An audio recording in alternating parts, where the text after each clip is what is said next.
I'm Boaz Omugah. I'm from Kenya, in western part of Kenya, near Lake Victoria, in a place called Chemelil. That's where I'm coming from. Happy to be here in States. Chemelil, I'm doing quite a number of things. I'm a pastor. That's my first work. I'm a pastor of a church there. And also I'm working with the children. I'm a director of a children's home. And also working with the widows. And also I'm a director of a school. So I'm doing quite a number of things. And also outside the church, I'm one of the teachers teaching in one of our Bible schools there in Kisumu. So doing quite a number of things. The church that I'm serving now as a pastor, I planted that church in 2000, September on 8th. And we have planted 66 churches after that. So we have planted quite a number of churches. That's why we are having a Bible school, so that we can train more pastors to go and start doing some work out. My needs are huge because we are working with quite a number of things. We need people who could come to teach in our Bible school. We need those who can come and teach in our school, our primary school, any subject. We need people who could come and work with the orphans and the children there that we are having, and also those who come and work with the widows. So we need people who could volunteer and come and work with us. My home is a huge home. We are having many children that we are really taking care of. As I'm talking now, we have a number of 46 kids in our home, both girls and boys, and they are in various ages, and others in primary school, in secondary school, and also in colleges. It's not easy to take care of 46 because they need a lot. They need lots of things, and it's just the hand of the Lord. But what makes me to do what I'm doing is that they love one another. There's no fighting in the home, and we share things. We are teaching them to share things. The things that they have, they can share with others also. So it's not easy to do it, but we are doing it by the will of the Lord. In Kenya or in Africa as a whole, we have a problem with culture whereby the culture is really favoring boys more than girls. And more so when girls are orphans. The culture is not favoring them. So when I saw that, and I've been asking God what I can do to this situation, then I came up with a program of how I could come in and rescue these girls, to take these girls back to school, so that I can bring that equality to tell the community that both boys and girls, they are all equal, they are all children of God. There's no other race beyond the other one. So that's what I'm doing, and it's not really easy because it's like you are fighting the whole community, you are fighting the culture. But I thank the Lord we are doing it, and they are catching up well because our culture is telling us that men are not supposed to go to the kitchen, men are not supposed to wash dishes or clothes or things like that. But in my home, it starts with me. So everybody, we can do anything. It starts with me before I start telling the children what to do. So they are catching up well, and we are seeing the hand of the Lord. On Sunday, we are having 3 services, and our church is having 7 tribes coming together to worship the Lord. So we can't use one language. We are using different languages so that we can accommodate others who are coming to our church. In the first service, we use English, and the English alone for the young ones, those who have gone to school. And then the main service is both Swahili and Luo. I'm from Luo, and we have old women and old wazes, those who are coming to the church. But we must have a translator. When somebody is preaching in Luo, a person must translate in Swahili so that it can accommodate all. And the evening service is pure Swahili. So we are doing 3 services with the different modules. And also in our main service, we are having sign language because we have deaf who are coming to our church.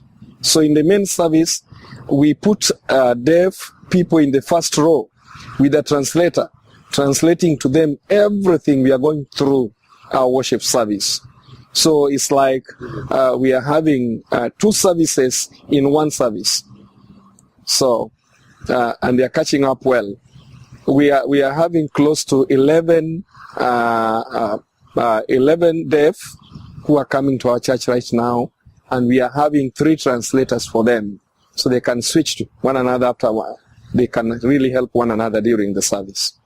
Oh, it's really a long way. It's a long way. Others are coming 5 hours walk, 3 hours, 2 hours, and others are very close to the church. So it's up to 5 hours walk coming to the church, staying in the church 2 hours, and then going back another 5 hours. It's a long way. It's a long way.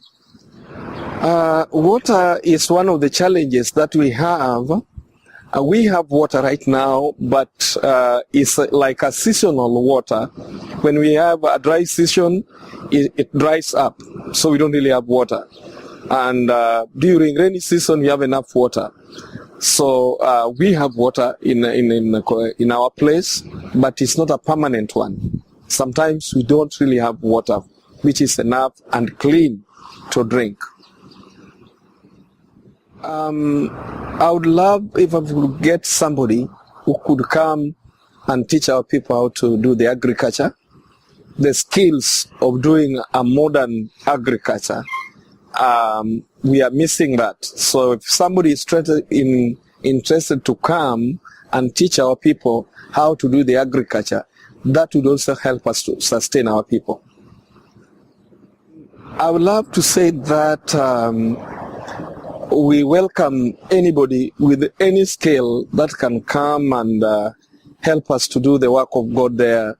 If you are a teacher, you'd come on a vocational time in Kenya to come maybe teach 1 week or 2 weeks. You are welcome. If you are skilled in a computer, you can come and teach our guys. Any skill that anybody has can work in Kenya, because still we are back behind. So we need anybody with a skill. Your skill is needed there. In future, we are looking forward to have a way that we can sustain this program, because it's a huge program. We are feeding these children. We are giving them porridge, and we are giving them lunch. Those who are coming for just school and going back. And then we have those who are staying. The 46 are staying with me on a daily basis. They are there every day. So we are looking for how we can sustain this program to go on for future. And we are looking forward maybe to have, to build a house there in the compound, and that house with tailoring machines and things that can really generate money within the system, within our community. We can serve the community when doing that. That is one of the things that I'm praying for. And also to start doing the agriculture, having our own land, planting some of the things like corn or beans for the center, instead of going out every time and buying. So those are some of the things that we are really looking forward. And also to have like cows for the center, or a goat for the center, and that would also help us to sustain the family. So those are some of the things we are praying for. In my area, we are having 4 stations of police around me.